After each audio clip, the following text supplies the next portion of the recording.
Добро дојдовте назад. Време е за нашата редовна петочка публика. Адвокат на граѓаните. Нашите телефонски линии се отворени за бесплатен правен совет. Да, имате можност да добиете бесплатен правен совет.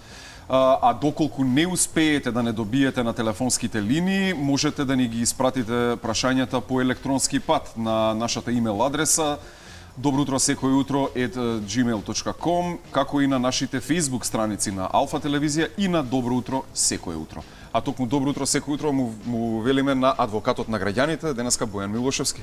Добар ден, добро утро, поздрав до гледачите и благодарам на поканата. И ви благодариме за континуираната соработка што имате. Со задоволство прифаќам секогаш кога се во можност да бидам гостин во вашето студио и колку е можно да одговориме на прашањата на вашите гледачи. И ви благодариме за тоа. Веќе имаме прашања испратени до нашата редакција по електронски пат. Еве првото прашање. Дали може да се донесе пресуда, постапка по НПН врз основа на поднесок кој согласно ЗПП сам по себе е неуреден, затоа што е поднесен од страна на подносител кој нема уредно овластување или полномошно, а судот не постапува согласно ЗПП, каде вели дека судот е должен да внимава по службена должност за тоа дали поднесокот е уреден и доколку не е уреден предлогот или поднесокот, го отфрла како неуреден. Во мојот случај судот не постапи согласно ЗПП и ми го отфрли предлогот за повторување на постапката до Врховен. Како да го решам проблемот? Добро, вака, значи повторувањето на постапката е еден од правните институти, односно вонредно правно средство, вонреден правен лек, кој што е утврден во Законот за парнична постапка, во делот кај вонредни правни лекови. Истата се поднесува во случаевите во рок од 30 дена во оние случаеви каде што може да се поднесе, кои што се таксативно наброени во Закон за парнична постапка. Во случајот се работи, предпоставувам, кај гледачот за неуредно полномошно, кое што било користено во текот на првостепената и второстепената постапка, кое е нешто, да, дозволено доколку има сознание странката за такво нешто, да бара повторување на постапката. Барање за повторување на постапката секогаш се поднесува до оној суд, првостепениот суд, кој што ја донел првостепената пресуда, но доколку повисокиот суд одлучил поинаку од првостепениот, тогаш првостепениот суд е должен, односно преметот го препраќа на повторно одлучување и разгледување по предлога за повторување на постапката до апелациониот, односно до повисокиот суд. Овдека малце гледачот требало подробно да ни објасни зашто конкретно се работи, бидејќи не знам дали и е упатен на правно средство со тоа што му е отфрлен предлогот за повторување на постапката на повисокиот суд, така што се надевам дека ќе може да се дообјасни едноставно зашто конкретно се работи, бидејќи го спомнува и Врховниот суд. Врховниот суд овдека не одлучува, бидејќи, како што реков, одлучува и првостепениот суд. Така што конкретен одговор не можам да дадам конкретно за оваа постапка што ја водел гледачот. Треба подетално да се... Подетално во секој случај, меѓутоа ова се основите што ги објаснив на предлога за повторување на постапката, кои што се содржани во Законот за парнична постапка, односно во секој случај, доколку на таа околност гледачот барал да се повтори постапката дека било неуредно полномошното на противната, претпоставувам, странка, тоа во секој случај го имал како право, меѓутоа зошто одлучил поинаку судот и зошто поднесокот го отфрлил како неуреден, во моментов не можеме во моментот да дадам само одговор. Да шпекулираме, така е, да, додека не се видат пресудата и документите и така натаму. А веќе имаме гледачна линија, поточно двајца. Добро утро, секој утро на првиот од нив. Повелете. Ало, добро утро, добар ден. Добро утро, повелете. Имаме купено на времето парцела од 250 квадрата и се сме званечни собственици. До нашата парцела имаме узурпирано околу 100 квадрата државна парцела. Тоа е уште узурпацијата е направена пред 30 години и насаднено неколку дрвче, така некои ситни работи. И перманентно уназад 20 години плаќаме данок не само колку што сме собственици на 250 квадрата, него плаќаме данок на 350 квадрата. Значи, поред нашата парцела 250, по даночното решение е оплатено и узурпираното земјиште, бидејќи на времето у Скопје, кога бил комунален завод, извршено е снимање и сме одоночени на целина. Дали овој основ на плаќање на данок уназад перманентно 20 години има значи како основ да може да бараме и тој дел на парцела да ја купиме. Тоа е државна парцела, намената е во моментот обична трева, така да тоа ме интересира дали може преку управа за имотоправни постапки да се тоа оствари или преку некоја друга институција. Благодарам. Благодариме. Значи вака, за да определено земјиште кое што представува Република Македонија може да се оформи, треба да постојат повеќе услови, односно да бидат исполнети повеќе законски предуслови. Значи, за да може да го дооформи, односно да го откупи ова земјиште гледачот, треба да има претходно оформена градежна парцела. Значи, во која што оформена градежна парцела ќе влегува неговата градежна парцела како собственик и ова катастарска парцела која што представува Република Македонија. Тоа е еден од начините. Вториот начин е стекнување врз основа на законито и совесно владење, но бидејќи овдека се работи за катастарска парцела која што представува Република Македонија, собственост на Република Македонија, таквото право не може по овој основ да се оствари согласно Законот за собственост и други стварни права. И третото, како што кажа гледачот, тоа е правото на приватизација, меѓутоа овдека треба да бидат исполнети повеќе услови. Најпрво исто така потребно е да има еден од условите да има оформена градежна парцела, но доколку нема оформена градежна парцела, истиот во меѓувреме треба да биде и корисник на тоа земјиште со запишано корисничко право, дури и во времето да е избришено корисничкото право преку историјата, односно историски преглед на запишани податоци за катастарската парцела, може да се докаже корисничкото право. Меѓутоа, освен до оформување на градежна парцела, доколку е формирана градежната парцела, сметам дека нема друг начин да се докупи, односно да се стекне со право на собственост на оваа катастарска парцела која што представува Република Македонија. Значи треба повеќе околности да се земат во превид, да се видат, да се разгледат, а една од тие е дали има урбанистички план, детален урбанистички план за тој потек и дали има веќе оформена градежна парцела во која што влегува неговата катастарска и оваа катастарска парцела која што представува Република Македонија. Се надевам дека од корист ви е одговорот. Ајде да го слушнеме и следното прашање. Добро утро, секој утро, повелете. Ало, добар ден. Повелете. Вработена сум во приватна фирма, туристичка агенција и спрема таа фирма имам поднесена тужба за штета. Треба да ми се дадат платите, придонесите, она што сите работи за ПИО, за здравство, во изминативе 3 години. Од 2017 година па наваму, значи платите треба да ми исплати правното лице. Меѓутоа, сакам да го прашам адвокатот, што ќе се случи ако правното лице ја затвори фирмата или отиде под стечај, како јас ќе си ги земам платите, како ќе ми ги платат, а долгот е поголем од 10.000 евра. Дали може да поднесам нова тужба физичкото лице, односно управителот на фирмата, да одговара за таа штета што ми се направи?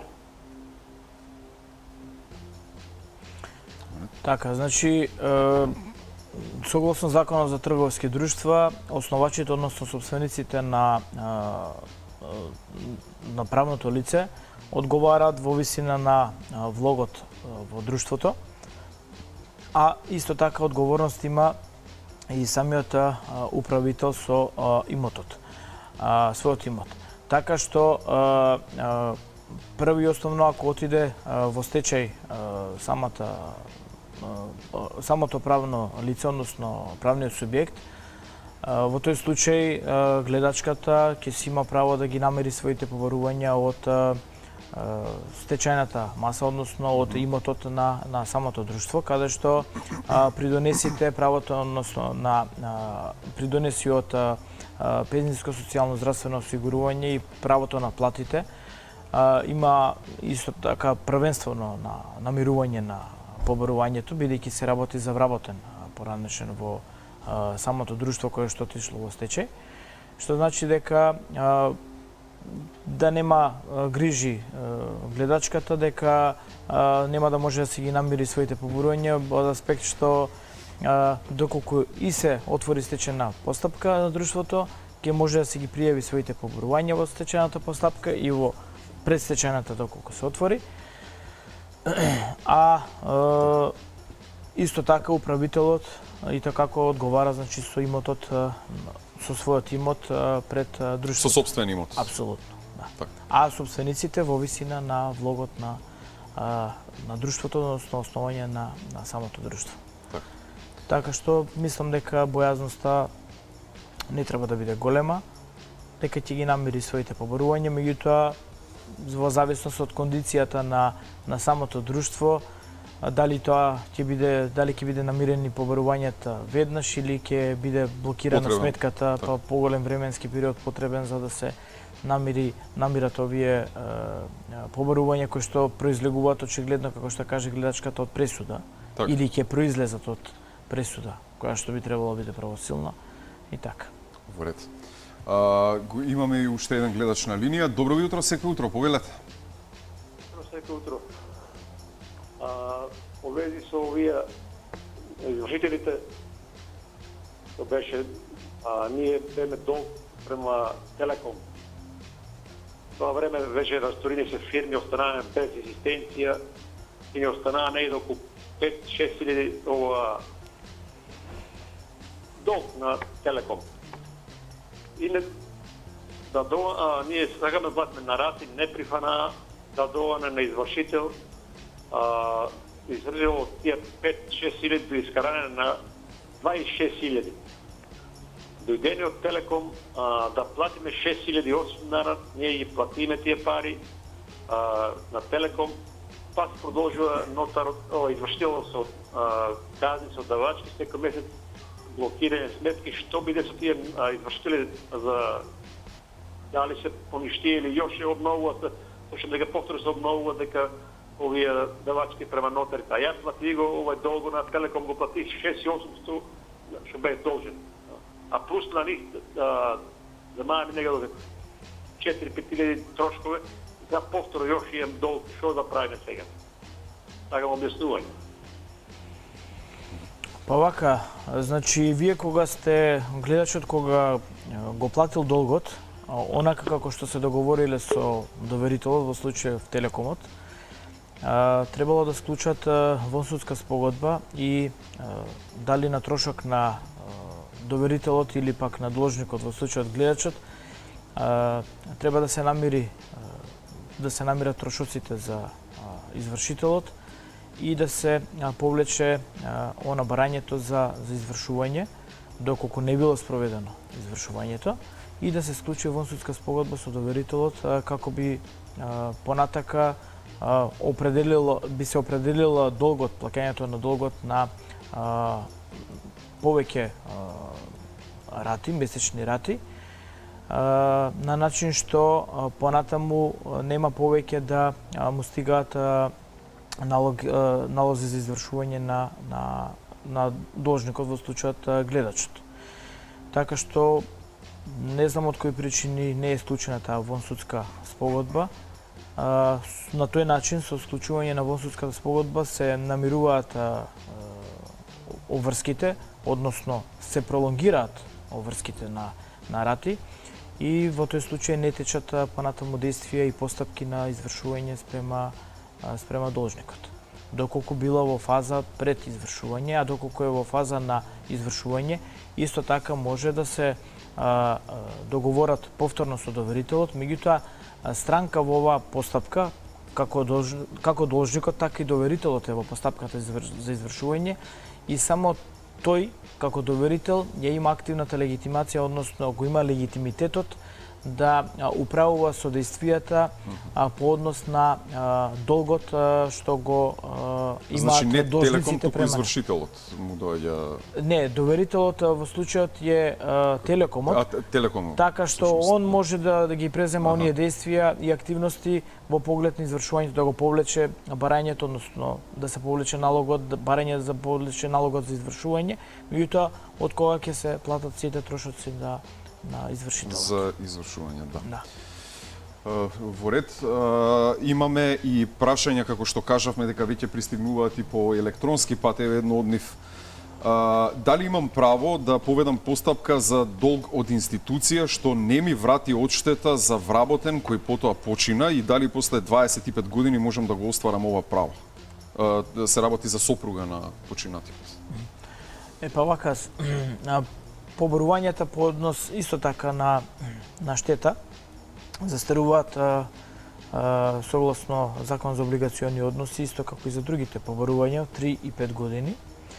Така што овдека треба да се види исто дали постапка некаква била поведена, дали е во тек некаква постапка. Меѓутоа сметам дека после истекот на толка временски период, односно 25 години, барање за надомест на штета по било кој основ не може да се побара, освен ако е изричито определено со определен специјален закон, меѓутоа во овој случај сметам дека не постојат околности и услови за такво нешто. Аха. Кај гледачката. Бидејќи е изминат релативно голем временски период, а доколку не е поведена постапка, а доколку е поведена постапка судска или така натаму, таа значи си тече и тука нема рок на застареност во граѓанската постапка од денот на поднесување, да речеме, на тужбата, па се до моментот на одлука или на пресуда или од денот на настанување на штетата, како што е на пример во кривичното право и во кривичната постапка, воопшто во кривичното законодавство, каде што застаруваат предметите од денот на извршувањето на кривичното дело, сторувањето и така натаму. Така. Во ред, ете тоа го одговори прашањето. Одиме со следниот гледач. Добро утро, секој утро, повелете. Ало, Да, се слушаме, повелете. добар ден. Добар ден. Сакам да поставам прашање едно. 93-та година, кога Република Македонија ги продаваше општествените станови, јас отидов кај моите родители и прашав дали сака да го откупат станот, тие не сака ради тоа што нема пари. Прашав дали можам ја да го откупам станот. После доста натегање, мајка ми се реши да го откупам станот, меѓутоа на нејзино име. И јас се сложив и со тоа, го откупив станот. 94-та година направивме договор за доживотно издржување, кај што ја лично го купив станот со мои пари, стои во договорот, се согласија родителите дека јас сум го купил станот, направен е договор, подпишан во суд со двајца сведоци. За моја несреќа, мајка ми починува 97 година, а нечесниот татко мој, без да го покаже договорот за доживотно издржување во судот, а судот уопште тоа не го побара, кај ни во документацијата го префрлаат станот од име на мајката на име на татко ми. Мојот нечестен татко после година дена, а постои и судска времена мерка, дека станот не смее да се отуѓа се до расписување на предметот. Татко ми успеа кај нотарката Светлена Петреска да го продаде станот 2005 година договорот е поништен и вратен назад.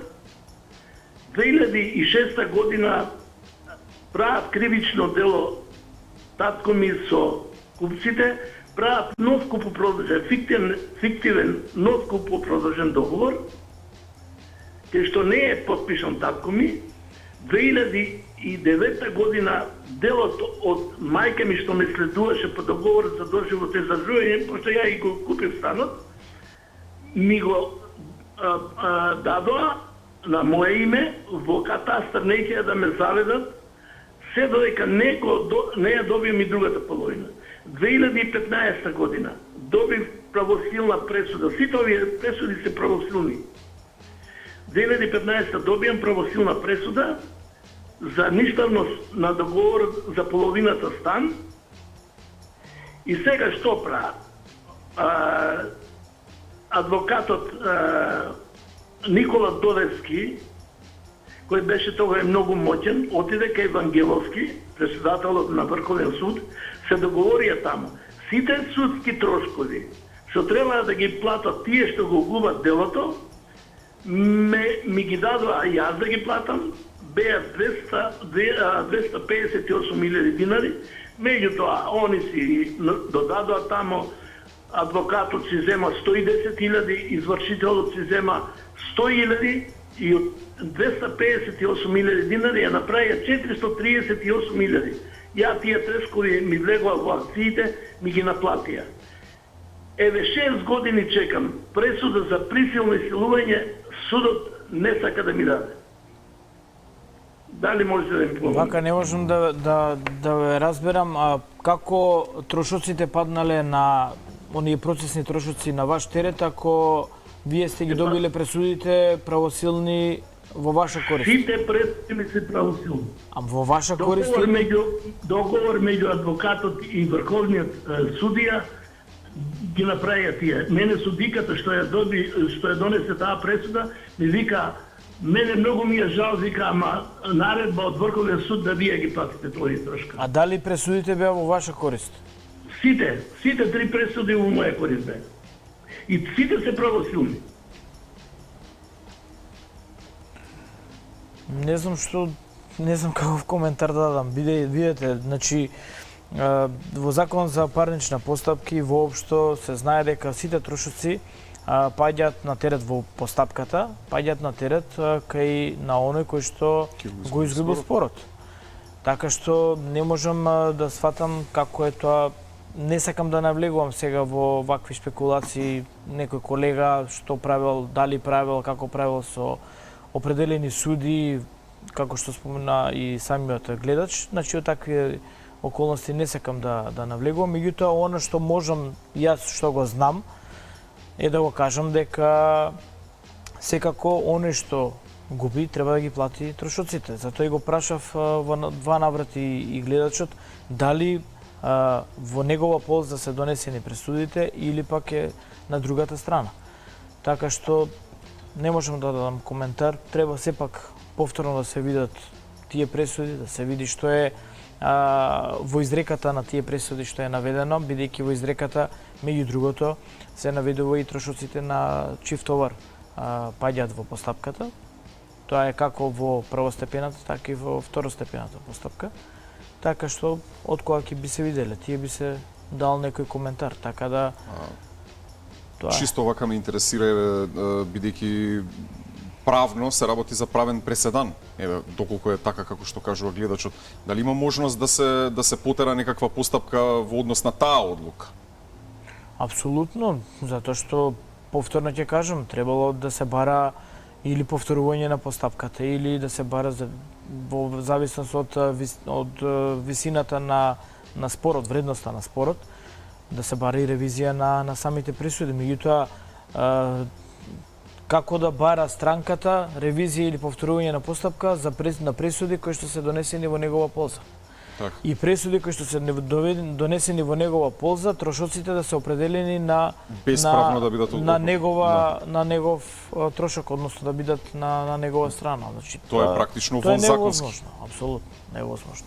И Така да- зборуваме за висока сума на пари, без малку Па, веројатно. половина милион, како што кажа, без малку половина милион. Да, него разбрав тој дел, меѓутоа сигурно чим се работи за стан, за недвижност и да е една половина, како што кажа гледачот, значи повторна е сумата Да, висока. 248.000 кажа и тука значи се нели се Не, трупаат тоа и се другите трошоците, да. Тие се трошоците за во постапката. Во Така, да, постапките за самата постапка, 248. Меѓутоа вредноста на спорот е определена според поборувањето, односно за она за што се води постапката, основот. Ова е, не знам, сериозна работа, не знам како да искоментирам. Добро утро, секој утро за нашиот следен гледач. Повелете. Ало, Да, повелете. ало, добро утро. Добро јутро. Овде гледачка, имам проблем некој со куќата, со деверот, оставена половина од мајката, он си зема све на негова страна и сега мојот маж се разболен и горе ни доле сме и баш ме интересира дали може да го добием бројот на адвокатот за да се сакам лично да се слушнеме да појдам.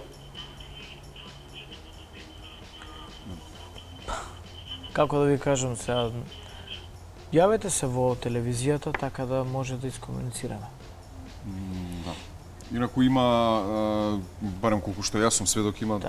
доста вакви случаеви, многу често се случуваат, барем според гледачите. Апсолутно. И Тоа е секојдневие, знаете, кај помеѓу луѓето, помеѓу овие роднински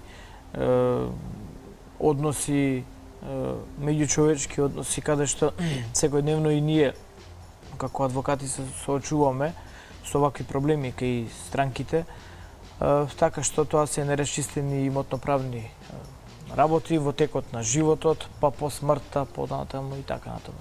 Така што ова се случаеви, знаете, каде што општо правото не може да се даде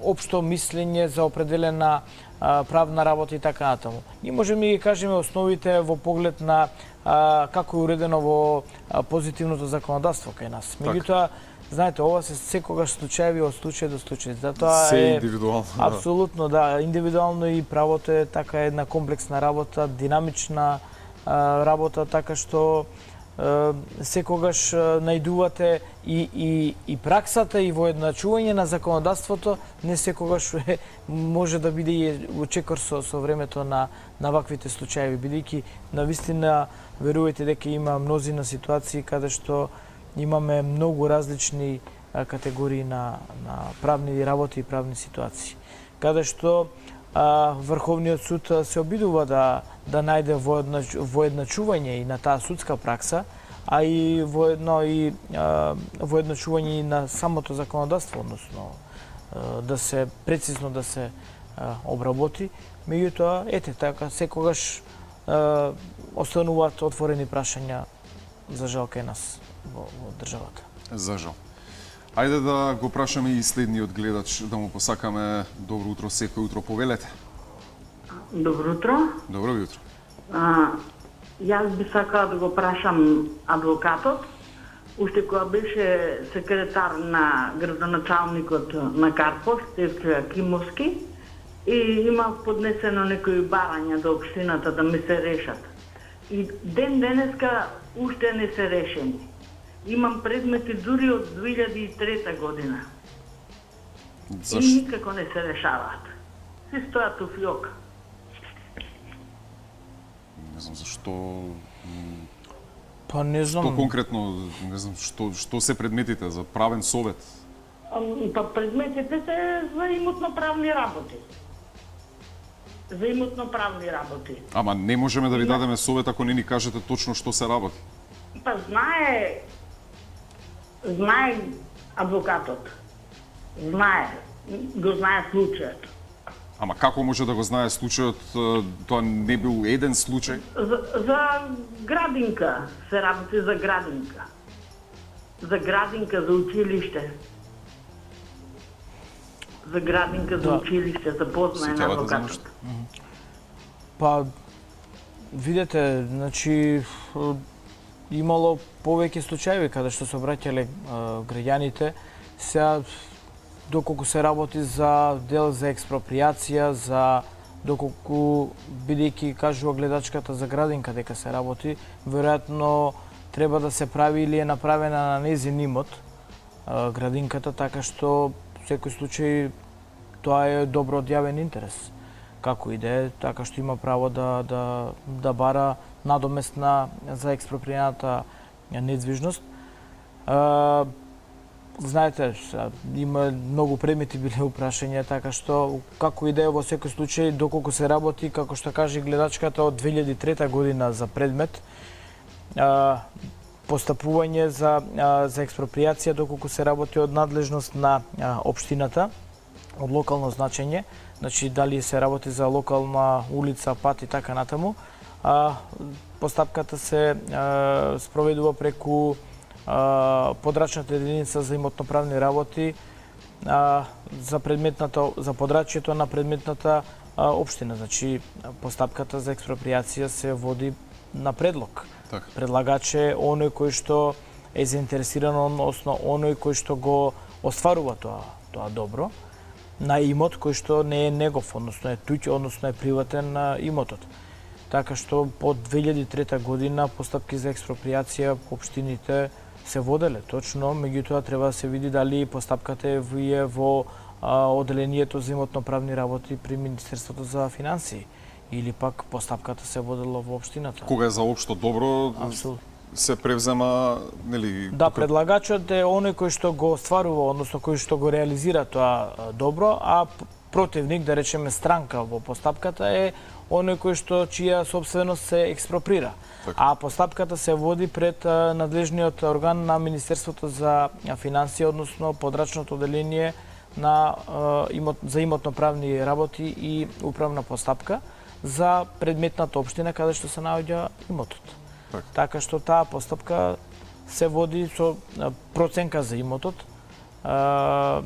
и најправен се предлага предлог спогодба за експроприацијата, доколку противната странка не се согласува со експроприацијата, односно со цената, да речеме најчесто за експропријаната недвижност, во тој случај се упатува да заведе спор на управен суд и така таа постапка си тече понатаму, значи пред судската инстанца со барање на правна заштита. Така. Во ред имаме уште еден гледач на линија. Добро ви утро секој утро, повелете. Ало, добро утро. Добро утро. Дали сме во програма? Да, повелете. Дали сте ме во програма? Да, во програма сте, повелете. Имаме на имотен спор. Повелете. Значи плацот е на имотен лист се води на мое име, значи. А пред мојата врата е заградено околу 13 квадрати. Дали тој што го има заградено, тоа има право на владение? А тој што го има заградено тоа пред вашата парцела, негова собственост ли е? Не, значи комплет како што е со авионско снимање, со тие работи, значи катастарски работи се води на мој имотен лист, значи. На мој имотен лист се води. Меѓутоа не сте во владение на имотот? Молим? Меѓутоа немате владение, имате собственост, а немате владение врз вашиот имот? Да, врз 13 квадрати немам владение, значи. Добро. Значи вака, во овие постапки, бидејќи кажува гледачот дека е заграден просторот, очигледно е дека некој друг има владение врз тој имот. За жал, доколку не е возможно да се регулираат вонсудски овие односи, потребно е, бидејќи кажува гледачот, значи зборувам на околности како што кажуваат гледачите, доколку е негова собственост, а нема владение, во тој случај потребно е да се стави во владение имотот на собственикот. Таа постапка, доколку за тоа и реков, вонсудски не може да се определи со оној кој што моментално го владее објектот, односно земјиштето во овој случај, потребно е да се поведе судска постапка за предавање во владение на имотот на оној кој што е собственик. За жал, тоа е постапката, таа може да земе време, средства, трошоци и така натаму, меѓутоа јас не би го советувал во ниту еден случај гледачот, иако е собственик на земјиштето, по насилен пат да отстрани таа препрека, да речеме, која што води во неговиот имот, бидејќи на тој начин може да се соочи со друг вид на одговорност. Знаете, владението има своја тежина во Законот за собственост и други стварни права како еден стварно правен институт, кој што јас во некои случаеви лично го изедначувам и со правото на собственост. Бидејќи вие за да се стекнете со владение или да ставите свој имот во владение, треба да водите токава постапка, опширна, која што изискува трошоци, време и така натаму, значи дека тој стварно правен институт е толку доволно јак за да можете да едноставно да го изедначите со правото на собственост. Така. Ете, имаме уште двајца гледачи на линија. Ајде, добро утро секој утро за првиот. Добро утро. Добро утро, повелете. Се јавам од Прилеп. Прашањето до адвокатот ми е, јас имам договор за догледување на мојата мајка која почина на во февруарија. Јас сум една, немам браќа и сестри. Во договорот стои дека наследник сум јас, бидејќи со догледување. Со нејзина догледување за купување си. Договор за доживотна издржка. Така. И сега јас сум собственик на горен спрат од куќа и половина дворно место.